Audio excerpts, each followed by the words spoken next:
ni Sir last week. Naalala niyo ba?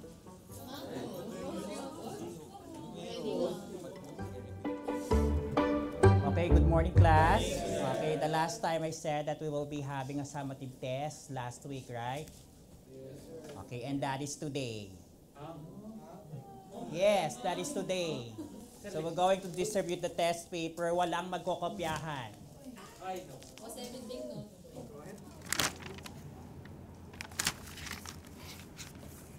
Hoy, Gagi, nag-review ka ba? Ano ba nangyari bago tayo masakop ng mga Espanyol? Di rin ako nag-review. Pero sa pagkakatanda ko, bago tayo masakop ng Espanyol, may sarili na tayong kultura at wika. Lalo lang na-influensyahan nung dumating na sila dito. Oo, may sarili tayong kultura, sulat at kalakalan. Kaso bigla lang tayo sinakop. Sino ba unang nakadiscover ng Pilipinas? Ano ba yung nagbubulungan dyan? Lumalakas ha? Ng Pilipinas? Huy, di mo alam? Si Magellan, nung expedition niya, Alam ko, isa sa objectives nila yung spices natin. Pero pati yung i-convert tayo sa Catholic. Uy, paano tong sa encomienda? Yun yung... Panahon kung saan ginawang gantimpala yung lupa para sa mga sundalo o kaya sa mga tapat na tauhan ng Espanya. Alam ko nga, yung mga enkomyendero, yung mga nabigyan ng lupa, nakakakuha pa sila ng buwis sa pamamaraan na ginto o kaya pagtatrabaho ng mga katatubo natin na nakatira sa lupa nila. Alam ko, pinakilala rin sa panahon to yung polo iserbisyo kung saan yung mga lalaking Pilipino na 16 to 60, pinagtatrabaho sila ng 40 days. Kada taon yun walang sweldo. Kung hindi nila kaya magtrabaho, pinagbabayad sila. Yan din yung panahon na inabuso ng mga Kastila yung mga Pilipino. Pinagtatayo nila ng mga kalsada at simbahan na walang pahinga.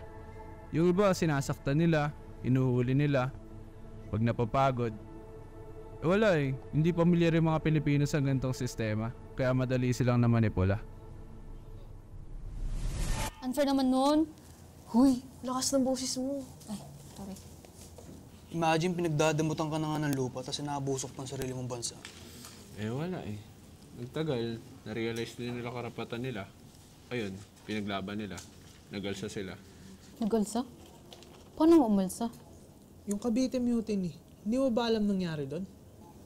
Hindi. Ano ba nangyari sa Cavite Mutiny? May nabasa kasi ako na sinulat ni Jose Montero y Vidal. Sabi niya, pag-aaklas daw ng mga Pinoy noon ay dahil gusto nilang tanggalin ang pamamahalang Espanyol sa Pilipinas. Ang sinabi pa doon sa sinulat ni General Izquierdo, ang sinisisi raw ay yung mga native na pari dito sa Pilipinas na nananawagan para sa sekularisasyon. Noong January 20, 1872, nagkaroon raw ng fireworks display sa Sampaloc bilang pagdiriwang na napagkamalang hudyat na para sa pag-atake na nagdulot ng marahas na pag-aalsa sa Cavite. Ha? Ganun ba nangyari doon? Hindi ba? Dahil sa regulasyon at kawalan ng hustisya na dinala ng mga pulisya ni General Izquierdo, grabe napakigpit pala noon. Para sa mga Pinoy, ito ay pagpapahayag ng galit sa kanilang kalagayan at mga problema. Ang mga nanguna sa mutiny, sila Madrid, na namatay sa kamay ng mga Kastila, ay nanindigang hindi patas ang pagtrato nila sa mga ninuno natin. Sapat ang ebidensya para suportahan ang mga pahayag ng mga Pilipino na ang mutiny sa Cavite ay isang lokal na protesta at hindi isang rebelyon, hindi katulad ng bersyong Kastila.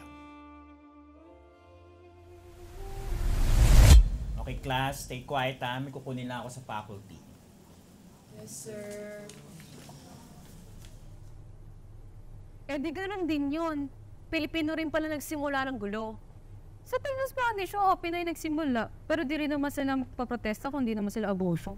Kahit na, kung hindi sila nagsimula ng gulo, walang patayan na naganap. Tsaka ano bang in-expect mo? Di sila nalaban? Duh! Wait, Pilipino ka, di ba? Ba't kumakampi ka sa Spanish? Ano ka, Spanish bread?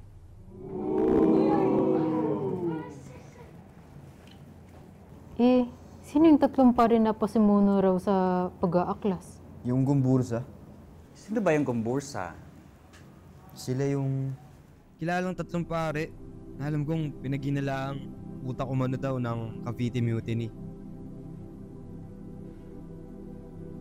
Nung malaman ng mga Dominicans yung nangyaring pag-aaklas sa bansang Mexico, which is isa sa mga kolonya rin ng Espanya, di nila inayaang maulit yung nangyaring iyon dito sa Pilipinas. Kaya yung mga native pari dito ay pinahuli, pinakulong at pinapatay nila. Si Francisco Saldua, alam ko isa siya sa mga nahuli at nag-testify na ipinaplano si Father Burgos na pag-aaklas laban sa mga Kastila. Ang problema, close sila ni Father Gomez at Father Zamora. Kaya nakakusahan din sila. Kaya yun, yung tatlong pari kasama, si Saldua ay hinatulan ng kamatayan sa paraang garote.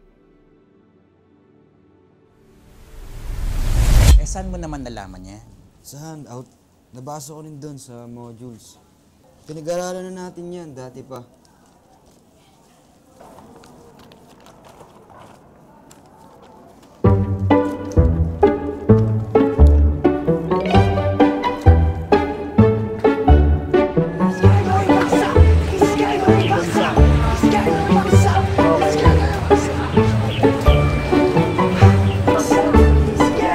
Ayan, kamay lang ba to? Kamay lang. Dito yung ano, para sa bayan! Ganon! Para sa bayan! Ganon lang.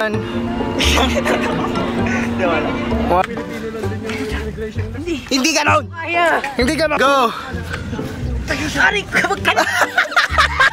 Go, Yuan! Tira! Okay, ganun na lang Rob, wag nang magda-dive, wag na. Wag na. Balik, Rob.